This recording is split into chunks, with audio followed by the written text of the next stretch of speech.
Remshidobisa თქვენ უსმენთ პოლიტიკას თეასიჭინავასთან ერთად ჩვენ საუბრობთ პოლიტიკაზე, გლობალურ პოლიტიკაზე, რა თქმა უნდა პირველ რიგში ქართული პოლიტიკის ჭრილში. დღეს ჩემი სტუმარია საჯარო პოლიტიკის სპეციალისტი, თბილისის საკრებულოს დეპუტატი, ჩემი ყოფილი თანა წამყვანი კოლეგა გურამ ნიკოლაშვილი, რომთან ერთადაც წლების განმავლობაში ერთად მუშაობთ. მოგესალმებით გურამ. მიხარია რომ ეხლა ამჯერად როგორც ჩემი სტუმარი ხარ სტუმრად. მეც მიხარია, მივესალმებით თქვენს მსმენელს. რადგან მაინც ვახსენე რომ ჩვენ კოლეგები ვართ, ყოფილი კოლეგები, მაგრამ ყოფილები არ არსებობს ამ პროფესიაში, ხო?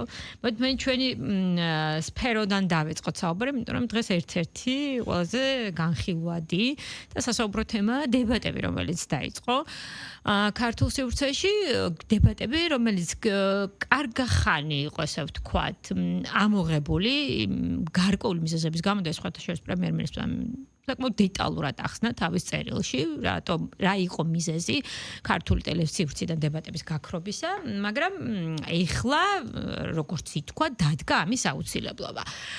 გუშინ ვიხილეთ პირველი ესეთი დებატი, ახლა კონკრეტულ დეტალიზაციაში არ შევალთ, რა თქმა უნდა, გადაცემის შინაარსი, მაგრამ მოდით ზოგადად განვიხილოთ, შენი გადასახედიდან რა არის მიზანი, რა არის გათვლა, რა შედეგზეა გათვლილი, რომ ქართულ ტელესივრცეში დაბრუნდეს დებატები. რას გულისხმობ ახლა?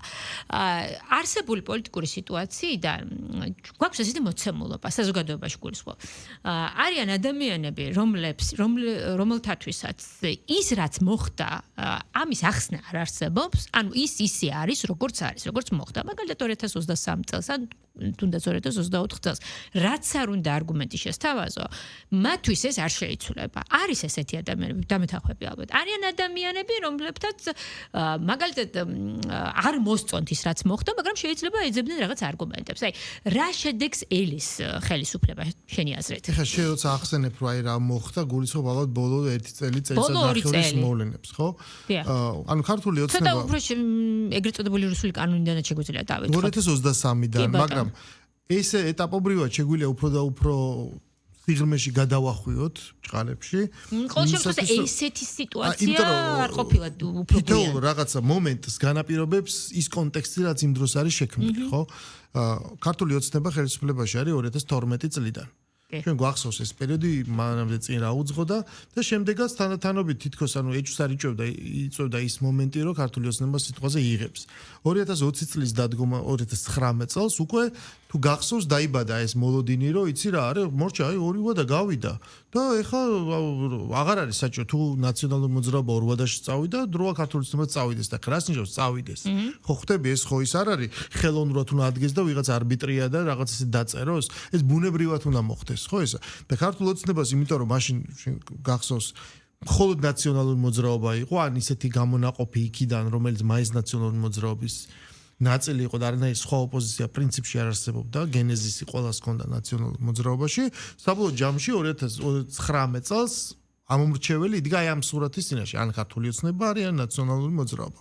რატო ვიხსენებ 2019 წელს? იმიტომ რომ მე მგონია რომ საზოგადოებრივი დინამიკა სწორედ მას შემდეგ დაიწყო და ეს უკავშირდება ეგრეთ წოდებულ გავრილოვის ღამეს. მე მაშინ იმედში 2018 წელს იყო საპრეზიდენტო არჩევნები, თქვენ გახსოვთ ეს კამპანია კარგად, სალომე ზურაბიშვილი დამოუკიდებელი კანდიდატი, რომელსაც ქართულმა ოცნებამ მხარი დაუჭირა. ქართული ოცნება არ ჩარეულა მის არჩევნებში პირველ ტურში, ამიტომაც ჩვენ გვახსოვს ფრედ დამთავრებული შედეგი მოლოდინის მიუხედავად რომ გაიმარჯვებდა. შემდეგ უკვე დაიქოქა პარტიული ინფრასტრუქტურა, მათ შორის სატელევიზიო ეთერები და მაშინ მოხდი სწორედ ტელევიზიაში, ეს იყო საზოგადოებრივი მაუწყებელს, როცა სპეციალური გადაცემა იყო და ყველა არხზე არსებობდა ესეთი რამ. და შემდეგ უკვე ის პროექტი დამთავრდა არჩევნების შემდეგ და მე გადმოვედი იმედზე და რატო ვიხსენებ, ეს იყო 2018 წლის დეკემბერი, 2019 წელს მე მახსოვს, სადღაც ივნისის დასაწყისი ან მაისი, დებატი, რომელიც მაშინ უკვე რო მუშაობდით, ორგანიზება გაუკეთეთ ირაკლი კობახიძე და დათო უსუფაშვილი, თუ გახსოვს. ეს იყო მე მგონი სულ რამდენიმე ჩატარდა. ძალიან საინტერესო სხვა შორის. ძალიან საინტერესო იყო, არ ვიცით რა მოხდებოდა. საპარლამენტო მოწყობაზე იყო ერთ-ერთი თემა იყო. კონსტიტუცია მაჟორიტარები და პროპორციულზე იყო თავარი. ძალიან საინტერესო იყო, ხო, ეს ორი პარლამენტის თავმჯდომარის დაპირისპირება. მე მალე ხდება ეს გავრილოვის ღამე, სადაც შემოდის უკვე ეს პირველი ბზარი, ანუ რაშია რა აცდენა ჩვენ შორის ხოლმე. ხო ეს ხო არ არის ძალიან კონკრეტულ საკითხზე, სადაც წანამძღვრებს ვეთანხმებით და შემდეგ უბრალოდ განსხვავებული შეფასება გვაქვს. ეს არის ორი სხვანაირი მსოფლმხედველობა, როდესაც ორი ძალა სხვადასხვანაირად უყურებს საერთოდ თუ რა ხდება ქვეყანაში. 2019 წლიდან გააქტიურებას იწყებს ნაციონალური მოძრაობის მთავარი რიტორიკული ეს ვთქვათ სტიგმა, რომელსაც ისინი ჯერ კიდევ ბიძინა ივანიშვილი როგორც კი გამოჩნდა პოლიტიკაში 2011 წლის ოქტომბერში, მას შემდეგ იმისათვის რომ ის გაეჩერებინათ, მას დაარქვეს, რომ ეს არის რუსული პროექტი. არჩევნების შემოსვლამდეც 2011 ოქტომბერში რომ განაცხადა, რამდენიმე დღეში მას ჩამოართვეს მოქალაქეობა და თქვეს, რომ ეს არის რუსული პროექტი. აი მის შემდეგ ეს სტიგმა არსად არ გამქრალა. უბრალოდ ის სხვა რამე ვერ მოიძებნა, ყველაფერში ქართულმა ოცნებამ მოიგო, ბიძინა ივანიშვილმა მოიგო და მაგრამ ეს აგრძელებდა ცხოვრებას და ეჭვის თესვას. 2019 წელს ხდება სწორედ ის, აი ჩვენ ხო ვიძახით და ისევ აი ამ დროშის ქვეშ და მას შემდეგ ეს პრორუსული ბრალდება მუდმივად არსებობს და ცდილობს ცხოვრება მიდის, რაღაცები იცვლება, რაღაცები ხდება და ყველაფერი აი ამ ჯგუფმა და ამ სამყაროს დაინახოს პრორუსულ ჭრილში. ჩვენ გვახსოვს მე შემილია მე დაგისახელვა ხა არ მინდა პირდაპირ ღია ეთერში ჩვენი კოლეგა ჩვენთან მუშაობდა ანუ აი გადამკვდარი კოდსი თუ შეიძლება ესე ითქვას და დღესო ჩართოს რაღაცა ინტერნეტში რაღაც პატარა ვიდეოებს როცა რას იძახის რას ლაპარაკობს ვერ წარმოიდგენეს ტრანსფორმაცია როგორ შეიძლება მოხდეს ხვდები მაგრამ მოახერხა იმ რაღაც პროპაგანდამ რომ ეს პრორუსულობის ალმის ქვეშ დარაზმა ეს ხალხი და უთხრა რომ არა ეს ყველაფერი რუსული საქმე მეორე მხრივ არის რეალური სამყარო, სადაც თავისი ლოგიკა აქვს იმ ყველაფერს აცხადება. ეხლა რაც შეეხება გაყოფას და ამ ლოგიკას რა არის? 2019 წლიდან ეს ყველაფერი იწყება, იმიტომ რომ არის მზადება, რომ 2020-ში უნდა იყოს არჩევნები. ეს გავრილოვის თემა იყო ესე გამოყენებული. ქართული ოცნება დაიხია მაშინ უკან, იმიტომ რომ ეხლა გინდა არ გინდა მოხდა რაღაც ინციდენტი, რა მნიშვნელობა აქვს, რომ შემთხვევით მოხდა თუ არ მოხდა, ვიღაცებს მაინც ვერ დააჯერებ ამაში და შემდეგ ჩვენ მივიღეთ 2020 წლის არჩევნები. აი, როცა ჩვენ ვლაპარაკობთ აი ფუნდამენტურ გახლიჩვაზე, ეს არის 2020 წლის არჩევნები. არჩევნები, როდესაც ჩვენ ვნახეთ ღიად და წინ გამოსული ის კულისებიდან ის მთავარი ძალა, რომელიც აღმოჩნდა, რომ არის მთავარი ინსტრუმენტი სხვადასხვა ძალების ხელში იმისათვის, რომ ზეგავლენა მოახდინოს არჩევნებზე. 2020 წლის არჩევნებზე ჯერ კიდევ 2003 წლიდან ცნობილმა არასამთავრობო ორგანიზაცია ისფედმა პირდაპირი ჩარევა და შეტევა განახორციელა არჩევნებზე. მან თქვა, რომ ჩვენ დავთვალეთ და არჩევნების შედეგი არის სხვა. მე უთხრეს რომ გვანახეთ რა დათვალეთ, წავიდა კამათი და მათ ეს ინფორმაცია 40 დღის განმავლობაში არ გაამხილეს, მანამდე ვიდრე 11 დეკემბერს არ შეიკრიბა პარლამენტი, შეიკრიბა პარლამენტი და მაშინაც პროტესტები მიდიოდა, ყველაფერი წინააღმდეგობა, რა კი ეს ვერ ჩაიშალა ეს ხდომა, საღამოს გამოვიდა მისი ხელმძღვანელი ეთერში, ბატონ გვარამიესთან და თქვა რომ არა, ხო ჩვენ შეგვეშალა. მაგრამ ის 40 დღე კი ბატონო, ეს ქვეყანა. მან დაფიქსირდა ძალიან მკაფიოდ, რომ ეს ჯგუფი, ეს ქსელი, ეს NGO ორგანიზაციები, რომელიც ძალიან ბევრია, ზოგი მუშაობს ჩიტებზე და ზოგი გარემოს დაცვაზე, მაგრამ ვიღაცები მუშაობენ სწორედ ამ პოლიტიკური საკითხებით, ხო? რომ ეს არის უკვე პოლიტიკური აქტორი. ეს 2020 წელს იყო ძალიან ნათელი და ცხადი. თუმცა გაუგებარი იყო ჩარევის ის ხარისხი, რატო იყო მნიშვნელოვანი. შემდეგ იყო შემდეგი არჩევნები 2021 წლის, ღამით ჩამოსული სააკაშვილი, მორიგი შეტევა არჩევნების დელეგიტიმაციაზე, გადაბრუნებას და აი ესე ლოგიკურად მოდის პროცესი დღევანდელ დღემდე. ხო და 2019 რო გავიხსენე და მე რო ეს გავრულები მოყვა პრაქტიკულად უკვე აზრი დაკარგა. აი ეს პროცესი ისე გაიხლიჩა, აზრი დაკარგა მხარეებს შორის ლაპარაკი, იმიტომ რომ მე და შენ ვერ თავხდებით დედამიწა მრგვალია თუ ბრწყელია. როგორ ვილაპარაკოთ გრავიტაციაზე, იქცევა მოქცევაზე, მთვარის იმაზე დაბნელებაზე თუ ამაზე ვერ თავხდებით. გასაგებია, ხო და ეს შეუთანხმებლობა და ეს ფუნდამენტური გახლიჩვა, რასაც საუბრობ, ის მას ანუ ვთქვათ დადებითობისკენ პირი არ უცვლია, პირიქით ის უფრო ღრმავდება წლები და აი ეხლა რამ განაპირობა თქო ანუ თუ იმ ადამიანს ვერ გააგებინებ დედამიწა მრგვალია თუ ბრტყელია ამაზე ვერ თახდებით და ვერც გრავიტაციაზე და ვერც თვარის მიქცევა მოქცევაზე ეხლა 2026 წელს რა მოხდება ისეთი ამ დებატებით მაგალითად რომ ის დაიჯერებს რომ დედამიწა მრგვალია ნახეთ ეს დებატები არ არის პირდაპირ მიმართული აი იმ ყველაზე რადიკალურ ჯგუფზე რომელიც დაემსგავსა ჩვენთან ცნობილი პერსონაჟები არიან რაღაცა სექტების პატარა ესეთი ლიდერები და მინდევრები ყავს რომელიც სახში კი არა უბრალოდ სადარბაზოში ელოდებიან ხო ხტები ანუ ვიღაცებს რა თქმა უნდა ვერ დააჯერებ მაგრამ ჩვენი ხელისუფლების სწორება არ არის, აი ოპოზიცია არ ადგენს დღის წესრიგს. ხელისუფლებას და ქართულ ოცნებას გააჩნია თავის დღის წესრიგი, რომელიც მიყვება იმ გლობალურ მოვლენებს, რაც სოფლიოში და ქვეყანაში ვითარდება და მას მიყავს ეს ქვეყანა განვითარებისკენ. ეხლა რას გულისხმობ? 2026 წელს იმიტომ გახდა ეს შემოტრიალება საჭირო და მე ეგრე მგონია ხა ეს დეტალურად არავისთან არ მილაპარაკია, მაგრამ დღის წესრიგში იმიტომ დაბრუნდა, რომ 2026 წელს ბევრი რამ გაირკვა. და ბევრ რამეს თავის სახელი დაერქვა. ეს ყველაფერი უბრალოდ 25-ში მოხდა და 25-ში დასრულდა ძალიან დიდი პროცესი. ამიტომ 2026-ში უკვე ჩვენ შეგვიძლია ეს გადატვირთვა გავაკეთოთ. მაგალითად, რას გულისხმობ, ნახე, როდესაც თავარი პრობლემა რაც დადგა, მიუხედავად იმისა, რომ ქართული ოცნება იყო ძალიან ზომიერი. სადღაც დათმო, ვიღაცას ელაპარაკა, ანუ ყოველ შემთხვევაში ეს სიღრმისეულად ეს გაწყვეტა და ეს კავშირი არც დონორ ორგანიზაციებთან, არც უცხო ქვეყნის დიპლომატებთან, რაღაც წარმომადგენლებთან არ ყოფილა ესეთი. ხო, იყო შეუთანხმებულობა პრობლემა, მაგრამ მაინც ერთობლივად პროცესი მიდიოდა. თუ გახსოვს, იყო შარლ მიშელის პროცესი. კი ბატონო. მისი რაღაც შუამავლობით, მაშინ ხელოვნურად ასევე შექმნილი კრიზისი სრულიად უსაფუძვლოდ, როგორ იყო ქართული ოცნება ჩართული, აწერდა ხელს რაღაც მემორანდუმებს, რაღაც 53%-იან ბარიერებს და ასე შემდეგ. ხო, ანუ 2020-2021 წელმა აი ამ ნიშნით სწორედ გაიარა და ეს თვითონ შეთანხმება და მოდი პარლამენტში შემოდით და ასე შემდეგ. მაგრამ მე ხდება მთავარი რამ რაც ცulis მთლიანად თელ სამყაროს, თელ უსაფრთხოების არქიტექტურას, გეოპოლიტიკას და ასე შემდეგ. ეს არის 2022 წლის 24 ოქტომბერი. თუ გახსოვს 24 თებერვალი, თუ გახსოვს, ხო, ომს გულისხმობ.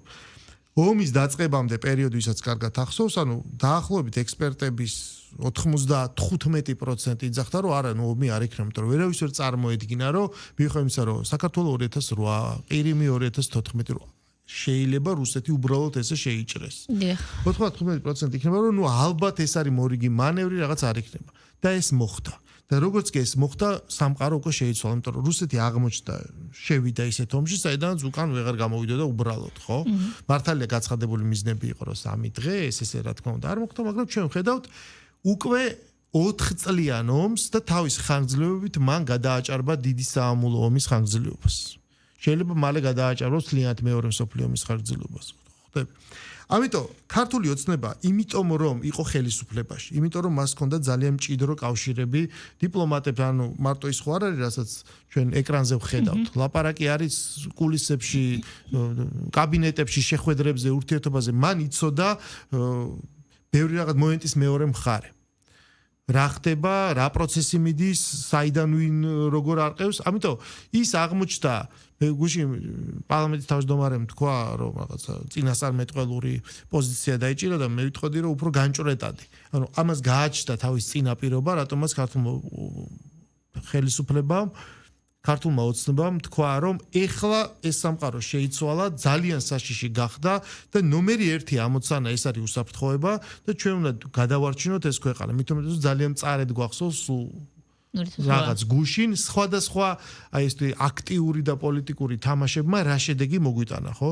ჩვენ თაობას გამოვლილი გვაქვს რამდენი ომი. კი ბატონო. წარმოიდგინე, ყარაბაღის ომი გვერდზე იყო, ხო, 88-ში დაწყებული ეს ომი გვახსოვს, აფხაზეთის ომი, სამოქალაქო ომი, კიდე მანამდე ცხინვალის ომი და სამაჩაბლო მერი, აფხაზეთი 2008. ეს ყველაფერი აი ჩემ და შენ ცხოვრებაში გავიარეთ, ხო?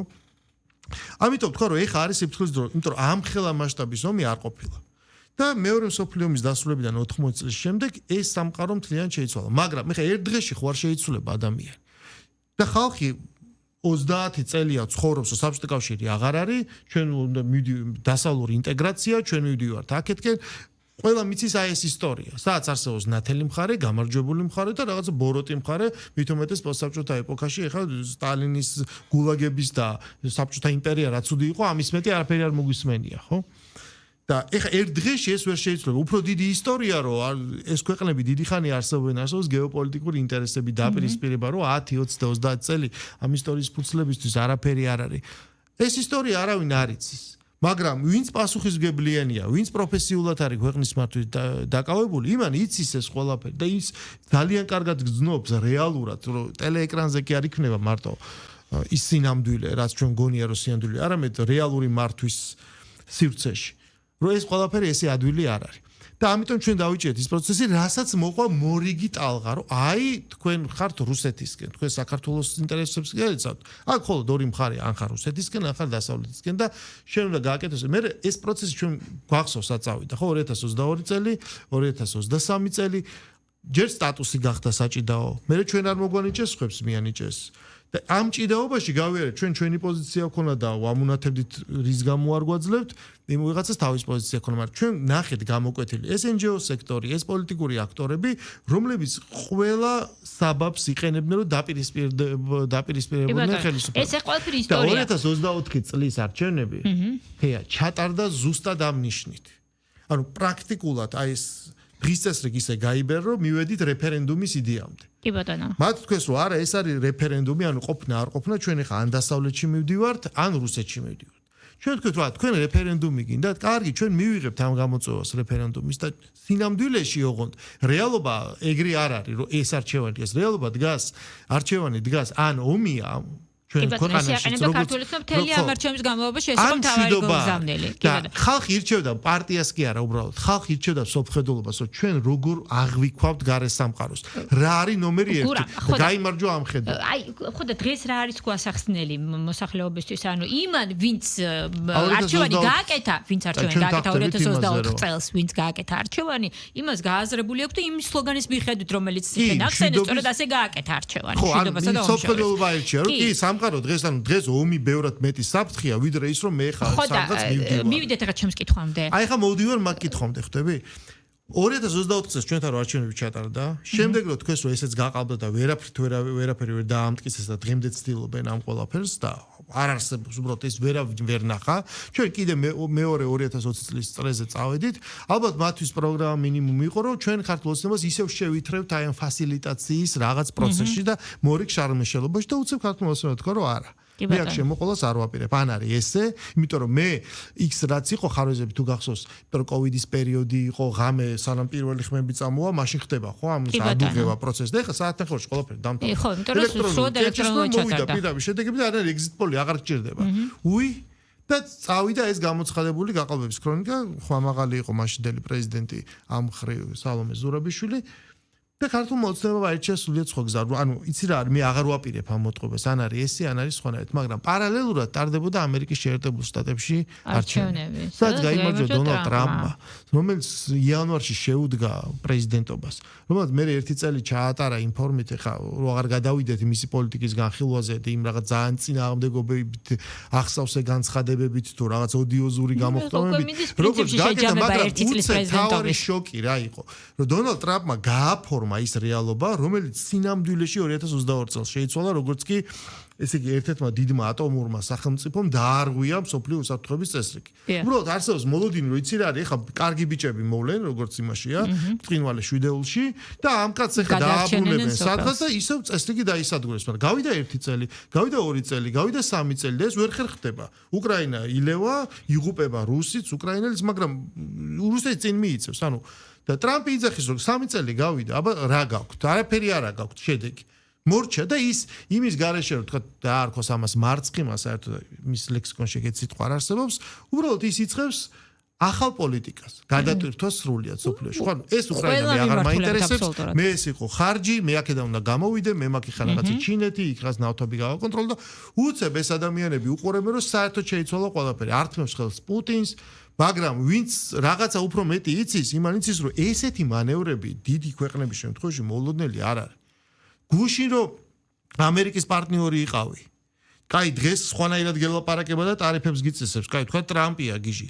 რომ მოტრიალდები ეგრევე კანადა რო ხარ, ბრიტანეთი რო ხარ, საფრანგეთი რო ხარ და გაიქცევი და მე სი ძინპინს ეხუტები, იმიტომ რომ რომელსაც ყველა ტრამპი იძახის ამ ყველაფერს იმიტომ ვაკეთებ, რომ ის შევზღუდო. ანუ ყველაფერი მოსულა, ხო? და შენ დღეს ერთადერთი ქვეყანა ხარ, რომელსაც დიპლომატიური ურთიერთობებიც არ აქვს რუსეთთან. სომხეთით რო არიან აღფრთოვანებულები. ანუ სომხეთი ვისთანდებს ხელშეკრულებას ის ვინც გუშინ დაამარცხა ბუკვალურად. და ყველაფერი წაართვა და ემუქრება რომ მაგ ქვეყანასაც გაგიუქმე, აი თურქეთსა და აზერბაიჯანს შორის ესე გაისრისება და დღეს იძულებულია რომ სხვა ტიპის პოლიტიკა აწარმოოს და ამას ქვია რომ აი თურმე მშვიდობამ დაისადგურა. აი ამის ასახსნელად არის საჭირო ეს ფორმატი. აი ხომ ამას ყოველდღიურად ხსნის ქართული ოცნება. შეხედე რა არის მთავარი აი ამ პროცესებმა დაადასტურა, რომ ქართულმა ოცნებამ მოიგო ყველაფერში. მან მოიგო არჩევნები, მან მოიგო ქუჩაში, ანუ ქუჩაში მოახერხა ამ პროტესტის თუ ტალღის თუ დემონსტრაციის მონაწილეობა, მაგრამ მოახერხა, სად არის ხა ხდება რამე შეტაკება და შემოტაკება? არ შეტაკებას არ გულისხმობ, პროტესტს გულისხმობ. ხო, ეს პროტესტი კიდე ძალიან საინტერესო ცნებაა რა. პროტესტი ვიცით, შენ შეიძლება ერთჯერადი აქტია. რაღაცა გამიპროტესტო, გავიგე, შენ მე არ მეთახვევი, პროტესტი გამოხატე, წახვედი მე სახში. ეს არ არის პროტესტი, ეს არის წინააღმდეგობა. ეს არის აქტიური პოლიტიკური გამოხატულება, დემონსტრაციები, რომელიც ნიშნავს წინააღმდეგობას არ დათანხმდება აქტიურ ფორმას. უბრალოდ ამას დაარქვის პროტესტი, რომ ვითომ ესე უფრო ადვილად იფუთება. ეს არის ჩვეულებრივად პოლიტექნოლოგიურად გამართული პროცესი, იმიტომ რომ მას არ უნდა ყავდეს ლიდერი, იმიტომ რომ ის ლიდერი არ უნდა იყოს სამიზნე, და წინა ესეთი დემონსტრაციების დროს ჩვენ ნახეთ ვიღაცა ეს აღმოცენებული ლიდერები, აი გუშინ გაიხსენა შოთა დიღმელაშვილიო, შალვა პაპუაშვილმა, ხო? წაგლეკავთ გვემუქრებოდა NGO-ების რაღაც პლატფორმის სახელით. ესეთი სად გაქრა ეს ხალხი? ეს ხალხი ხო სადაც ზოგი სწავლობს, ზოგი ცოცხალია, სად არიან მიშამ შვილდაძე აღარ ჩანან ესენი. მაგრამ იმიტომ რომ ეს ტექნოლოგია რო არა, აი ესეთი იყოს, დავარქვათ ამას პროტესტი, მშვიდობიანი ხალხი დადის და იმიტომ რომ ამას უნდა დაერქვას, რომ ეს არის ქართველი ხალხი, ხვდები? აი დაუბრუნდეთ ახლა ჩვენს. და რომ დაუბრუნდეთ 2025 წელს მოხდა ის ამ ტრამპის პირველ წელიწადში, რომ ყველაფერს ასაც ქართული ოცნება იძახდა, დაერქვა თავის სახელი, ბეჭედი დაერტყა, რომ ეს ესია.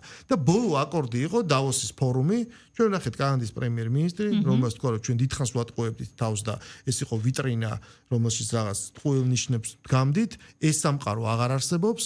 2025 წელს ეს ყველაფერი დამთა უსაფრთხოების არქიტექტურა რო ჩამოშლილია. რომ ეს ლიბერალური დემოკრატიის წესრიგი რო აღარ არსებობს, რომ ეს მულტიპოლარიზმი შემოვიდა. ეს ყველაფერი ასე ჩვენ ვლაპარაკობდით.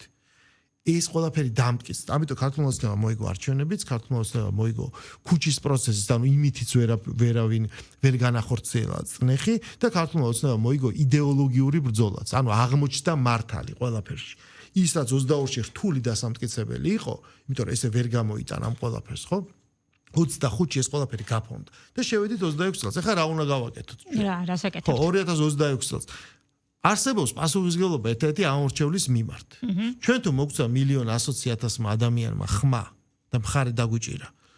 ვიღაცას რომ მისცა იმათ ხომ მისცა მთელ ოპოზიციაში ჯამურად 800,000 მაკაცმა ხმა. ეს 800,000 ადამიანის ხმა ჩვენ მათ თქვენს რომ იცი არ ყოფნის, ამიტომ რა გავაკეთოთ? მოდი რა ჩვენ არ გვაინტერესებს ეს 800,000 ხმა, ჩვენ გამოვიყენებთ ახლა აი ამ ჩვენს პოლიტიკურ სტატუს იმისათვის რომ უბრალოდ წინააღმდეგობა შევქნათ. უბრალოდ ანუ არ მივცეთ საშუალება რომ ქვეყანა მართონ, მაქსიმალურად გავამწვავოთ კრიზისი, ვილაპარაკოთ ლეგიტიმაციის არარსებობას და ასე შემდეგ. ანუ ჩვენ შევეწირებით ამ პროცესს, ოღონ ნორმალიზაცია არ უნდა მოხდეს. იმიტომ ჩვენ არ გვაწყობს ეს შედეგი რა. ეხლა წარმოიდგინე რომ ფეხბურთის მატჩი 90 წუთი უნდა გავიდეს, მე უნდა მივიღოთ ეს შედეგი, მაგრამ არა, მე ჩავშლი ამ თამაშს. ანუ თუ მე ვერ ვიგებ, მაშინ მე ჩავშლი. ქვეყანა ზიანდება, ამითი დაზიანდეს, იმიტომ რომ მეტი რაღა უნდა დაზიანდეს, აგერ რუსები გმართავენ. აი ეს ლოგიკა არის. იმ ვინმე დათვალა რომ ის 800,000 ხმა მერე რას ფიქრობს? მათ ამ დღის წესრიგს მისცეს ხმა? მათ ხმა მისცეს ქართული ოცნების საწინააღმდეგო და ხმა მისცეს დაიჯერეს რომ იცი რა არის. მე მგონი კაცო ფსონი მართლა ევროპაზე და აი მისცეს ხმა იმისთვის რომ ხელისუფლება შეიცვალოს. მაგრამ ოპოზიციაში ყოფნა დაეტოვებინათ ეს პოლიტიკური ჯგუფი ამისთვის ხმა არ უწევთ. თუ მათ ცვლილება უნდათ, მაშინ ისინი გახდებოდნენ ერთსულოვნები, შეძლებდნენ ერთიანი კოალიციის გაკეთებას და მეტი სიცხადის შემოტანას. ჩვენ 2011 წელს ახლა ჩვენ კარგად გვახსოვს ეს დრო. ჩვენ ზუსტად ვიცოდით პრემიერ-მინისტრი ვის ხელში მიხეილ სააკაშვილი და ვის ხელში უნდა გადასულიყო ძალაუფლება, მიუხედავად იმისა, რომ კოალიციური იყო მაშინ ალტერნატივა, ჩვენ ეს ზუსტად ვიცოდით. ვინ იყო იქ ნომერი 1 ადამიანი? ნუ ოპოზიცია თვითონ აღიარებს რომ ეს პრობლემა გვაქვს ვერ ვერთიანებით ვერ აგვაქვს. მაგრამ ეხლა შესაბამისად მე ამიტომ იმ 800,000-დან თავის დროზე როცა ეს დისკუსია იყო და სანამ სხვაგან წაინაცვლა, მე ხშირად ვეკითხებოდი ხოლმე, რომ აი 4 ალტერნატივა ქონდა, ან 6. უბრალოდ 4-მა გადალახა და დაანჩენ ვერა, ბევრი ალტერნატივა ქონდა. ვის მიეცი ხმა? ანუ შენ ხო იმ 5 თუ 6 ალტერნატივიდან კონკრეტულ ერთს რო იჩევ. ესე იგი, რაღაც კუთხით ხო ამ სიმპათიას გამოხატავ. რაღაცა მეტი პოზიტიური ის ხო გაკავშირებს თქვა რა ვიცი ელენე ხოშტარიასთან ვიდრე ნიკა გვარამიასთან. ანუ რაღაცა პრინციპით ხო არჩიე. ასე ბრმად ხო არ მიგიცია ხმა. ესე იგი შენ ქონდა ეს არჩევანი და შენ არჩევანი იმიტომ გააკეთე რომ შენ წარმომადგენელი გხოლოდა. იმიტომ დემოკრატიას თამაშობ. თუ დემოკრატია არ გინდა და არჩევნები არ გინდა, მაშინ საერთოდ მიდიხარ არჩევნებში პირდაპირ გამოდი და მოაწყო ჩვეულებრივი რევოლუცია, ხო? როგორც ხდება ზოგადად საფრანგეთში თუ რუსეთში ეს როლი. ეს არ მოხდა. თეა. აქედან გამომდინარე ეს 800,000 ადამიანი არის იმედგაცრუებული. რომელსაც მე სუვიძახი ხომე რომ თქვენ აი და ეს ხალხი საწავიდა. ის ხალხი დღეს რას ფიქრობს, ვინმე ამას კითხულობს? ჩვენ ვხედავთ ფოკუსში რაღაც პატარა ჯგუფს, აი ყველაზე თამამი კალკულაცია გავაკეთოთ, ვინც დადის რომ იძახიან პროტესტს რო არქმევენ აი ამ დემონსტრაციაზე ვის დაწვა რამდე 800,000 კაცია მეთქი ვიძახი 2024 წელს ვინც მისცა ოპოზიციას ხმა იქ რამდენია ხო წარმომადგენელი იმისი 1% სიტყვაზე მაქსიმუმ 1 არც კი ნახევარი ერთი ძალიან დიდი ნუ ბევრი იმედგაცრუებელიც არის რა თქმა უნდა ახლა დანარჩენი იმის 99% რას ფიქრობს ის არსად არ არის მათ მიერვე შესწავლა ჩვენი სამიზნე არის ეს ადამიანები ჩვენ ამ ხალხს უნდა უთხრათ რომ ოპოზიციის ამომრჩევას რომელიც იმედგაცრუებელია ოპოზიციის ყოფილი ამომრჩეველი ყოფილი ოპოზიციის ყოფილი ამომრჩეველი იმიტომ რომ ამ ხალხმა თავისი პოლიტიკური მოღვაწეობით დაკარგა სტატუსი დაკარგა პარლამენტის ადგილები დაკარგა დაფინანსება დაკარგა ყველაფერი მიხვდი და არ ვიცი მე მათ რა ლეგიტიმაცია გააჩნიათ 100, 200, 300, 1000 კაცი რო ქუჩაში დადის, ეს არის რაღაცის გამოხატულება და სურათი? ეს არის ლეგიტიმაციის წყარო? ხო ხდები? ანუ შესაბამისად რა კი ჩვენ ეს ყველაფერი გავიმარჯვეთ, ეხლა რატო უნდა იყოს ესე ვთქვათ ეროზია, რატო უნდა იყოს ეს სიცარიელე ამ იმაში რა ქვია საზოგადოებაში? ჩვენ უნდა დავიწყოთ ეს პროცესი.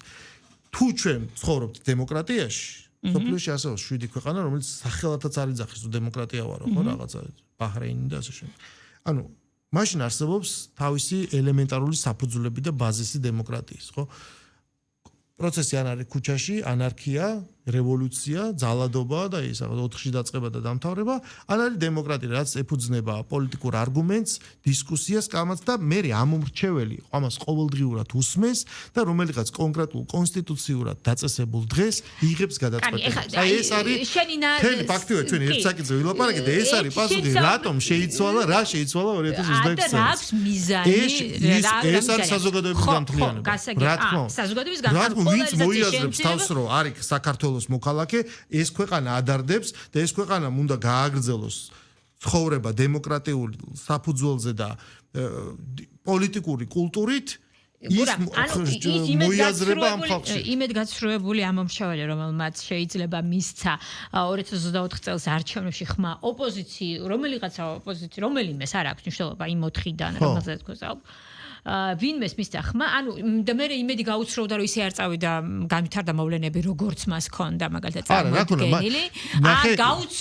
გაუცრუვა იმედი იმ ოპოზიციურმა პარტიამ. რომელი იმედი გაუცრუდა? აი რო არ შეცვალა ხელისუფლება.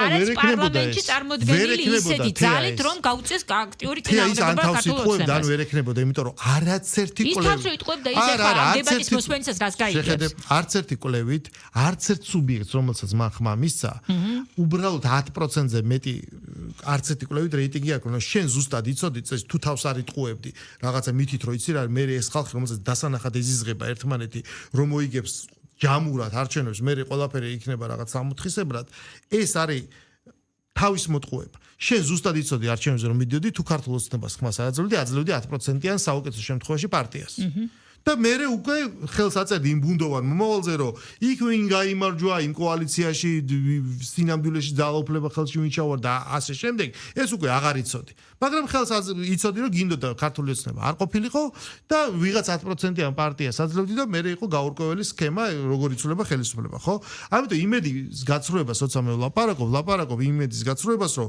ყოველ შემთხვევაში ეს ხალხი პარლამენტში უნდა შესულიყო ეს დებატი ყოფილიყო დაპირისპირება და ეს ბალანსი მეტი იქნებოდა რომ არა ეს თელის პროცესები ჩათვალე თავისი 28 ნოემბრის განცხადებით არაფერი მსგავსი არ მოხდებოდა ეს კრიზისი ხო შეიქმნა მორიგ წრეზე ზუსტად იგივენად კარგი მაშინ ჩვენ შევყევით ამ ხას და გუში პირდაპირ თქვა პარლამენტის თავმჯდომარემ რომ ჩვენ არ დავტოვებთ არც ერთ ხრელს რა გამოიყენებთ სხვა ხრელს და სხვა მექანიზმს იმისათვის რომ გარეჩარევა მოხდეს ქვეყანაში ეს ყველაფერი ამოიქოლება ანუ არ არის საკმაოდ ამბიციური განაცხადი რომ დაუშვათ ეხლა 2026 წელს კონდეს ხელისუფლებას თავარი ამოცანა და მიზანი რომ იმ ადამიანებს აუხსნას და მიიტანოს იმ ადამიანებამდე ის რასაც საუბრობს წლების განმავლობაში, რომლებიც არიან მაგალითად 2024 წელს ოპოზიციის ამომრჩეველი, მაგრამ ეხლა არიან ესე ვთქვათ ფრუსტრირებულები. ხადია, ამ ხალხმა კარგად უნდა გაიგოს, რატომ არიან ფრუსტრირებული, რისთვის არიან და ჩემი აზრით ძალიან საკმარისი დრო არის გასული იმისათვის, რომ მათ თვითონაც შეგრძნების დონეზე ან გასნობრების დონეზე ეს კონდეთ. ქართული ოცნების ამომრჩეველი იქნება ეს. და არც არის საჭირო რომ იყოს ქართული ოცნების ამომრჩეველი. თავარი რაც ხალხმა უნდა გაიგოს, ეს არის რომ ჩვენ ამ ცხოვრობ დემოკრატიაში, რომელიც არის წესებზე დაფუძნებული. ან ამაში არ ვცხოვრობთ. რა თქმა უნდა 100% ამ ქვეყანაში ქართული ეზნების გამორჩეველი. კი ბატონო, თავად მიზანი არის საზოგადოებაში არსებული განხეთქილების ამოვსება. როგორც ჩვენ აქ ვზივართ და ვლაპარაკობთ ერთმანეთს არ ვეთანხმებით, მაგრამ რაღაცა კულტურა არსებობს, ხო, გადაცემის. პარლამენტი ამის ადგილია, ჩვენ უბრალოდ რაღაც საბაზისო მდგენელები დაგვავიწყდა. აი ეს გუში რომ დებატს უყურეთ, ვინც უყურა და ვინც ჯერ არ უყურა 2 საათიან დებატს, რომელსაც აი რეიტინგებს უყურებთ, არ დაკლებია მაყურებელი, ხო, არავის არ მობეზრებია და ყველამ დიდი ამბით უყურა. ეს არის სწორედ დებატის ჭეშმარიტი ფორმატი, გადაცემამდე ვლაპარაკობთ. დანარჩენი ყველაფერი არის პოლიტიკური კორიდა, სადაც უნდა იყოს ჭიქების სურა, ყვირილი და აი ამ რაღაცა ესე დიდი ტრადიცია აქვს ქართულ ამას ძალიან დიდი ტრადიცია აქვს, მაგრამ ნუ დიდი ტრადიცია გპ-ისაც ქონდა, მაგრამ აღარ არის. კარგი, გასაკეთე, ამ თემაზე მე სხვა დროსაც ვსაუბრობ, იმიტომ რომ წინასწარ თქვი რომ კიდე მომიწვიო რაღაცაზე. კი ბატონო, არ არის პრობლემა, ნებისმიერ დროს მზად ვართ გიმასპინძლოთ და გავაგრძელოთ საინტერესო თემებზე საუბარი. გურამ ნიკოლაშვილი იყო ჩვენი გადაცემის სტუმარი. დღეს ჩვენი გადაცემა დასრულებელია. ჩვენ ზუსტად ერთი კვირის თავზე ამავე დროს ამავე ტალღაზე შევხვდებით ერთმანეთის დროებით.